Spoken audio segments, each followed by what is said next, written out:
Hello नमस्कार सांग मैंने जय जगन्नाथ देखते आम बेसन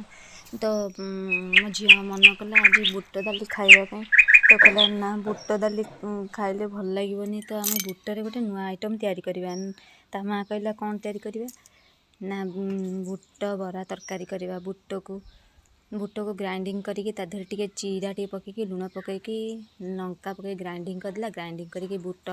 देखु पूरा बुट पूरा हो जाइए ग्राइंडिंग हो तो टिक टिक टिक छोट छोट छोट छोट कर पकुड़ी बगा छाणी दूची देखु के सुंदर छाणुची देखु टिकी झीटी केते सुंदर किना छाणुची मामा आज बढ़िया किना खाना हम तो मु बढ़िया किना खाଇବା खाइबी तो देखो ये पियाज रसुण ता मामा ही काटुची आलू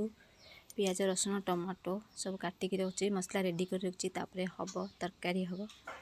देखो आम छोट झीटी केमती छाणुची।